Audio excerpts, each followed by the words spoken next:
So ngayon guys, practice ako sa stainless welding, vertical at saka horizontal position kasi may incoming test ako, welding test sa stainless for license renewal.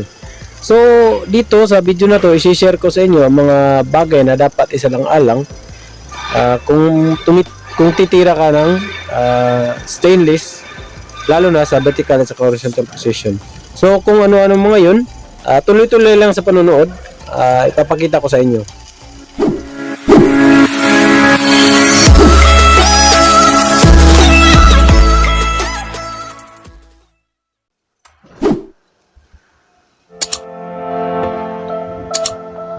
So ito na yung first pass ko.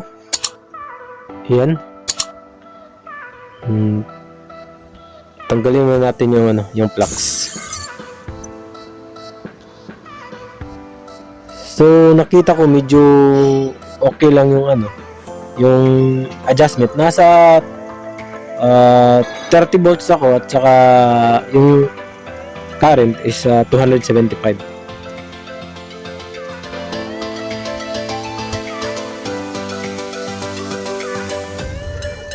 So IFCO process ang ginamit ko guys. At saka dito sa adjustment, malakas yung current mo, mabilis yung pasok ng wire. So yan ang tandaan dito pag IFCO ang ginamit mo.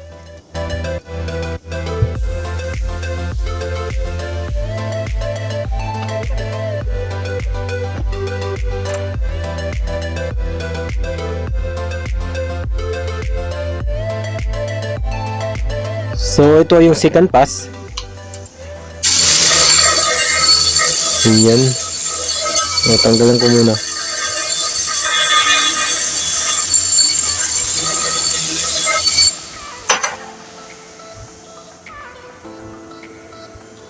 So ito guys, medyo mahina yung voltage natin. Nasa 30 volts tayo, medyo mahina. So kunting adjust kasi hindi ganong nalusaw yung gilid. Silagay ko sa mga 33 volts.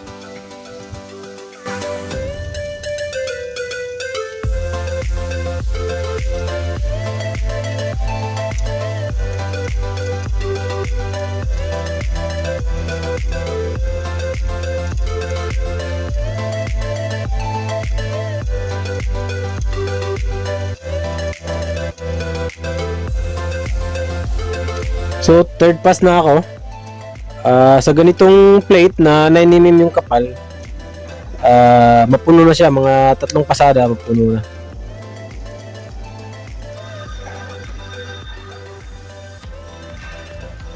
Kailangan din stable yung travel mo para hindi ka magka-undercut.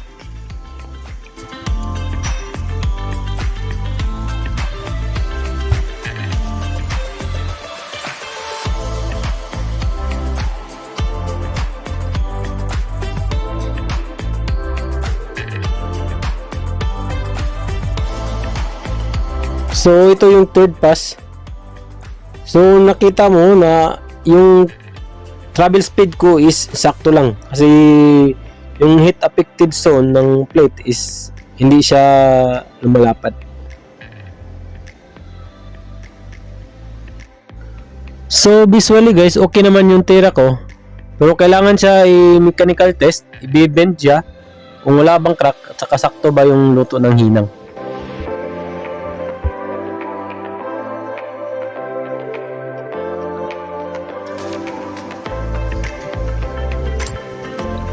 So ngayon ito naman na horizontal position. Kailangan mo i-change yung setting mo is baguhin mo kasi pag horizontal ka, kailangan mo medyo malakas yung amperahe kaysa gamit mo sa vertical.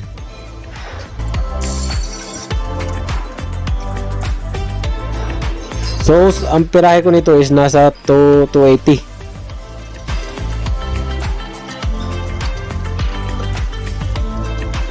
Ito yung first pass ko. Siguraduhin mo lang guys na pag nag routing ka is yung dalawang plate is nadikit siya talaga. Kasi pag bend nito, kasi bibend test to, diyan magkaroon kadalasan ng crack.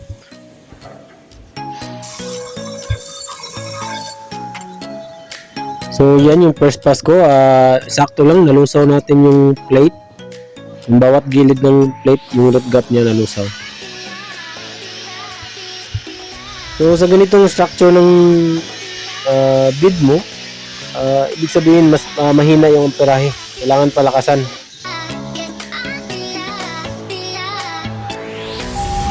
So second pass na ako.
So ito guys is preparation na for cupping. Kailangan talagang punduhan yung yung nasa baba kasi pagpatong mo niyan is kung maliit lang yung na-deposit mong old metal, mawawala yan sa second pass.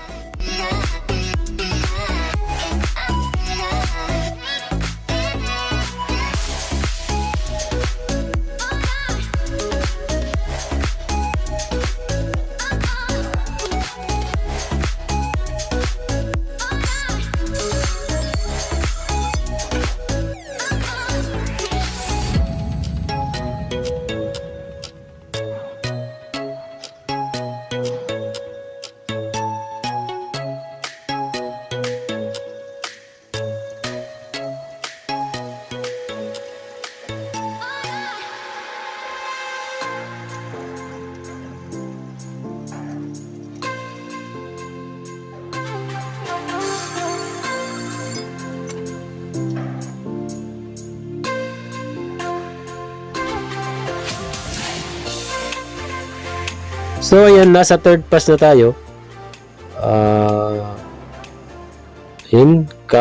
Siguro ito 5 pass ang kailangan.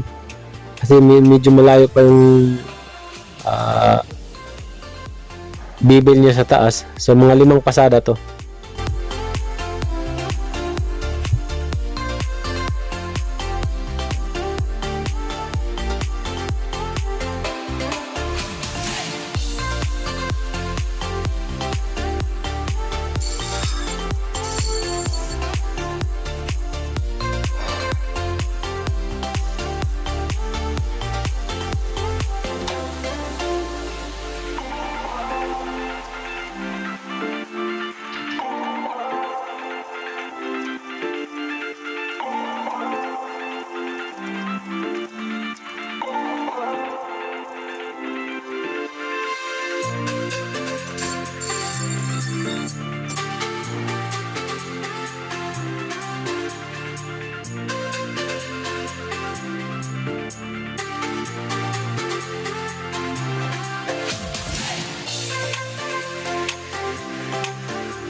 So, ayan na siya. Lahat guys is 5 layer. So, wala tayong undercut sa taas. Ayan. So, ganyan, okay na yan.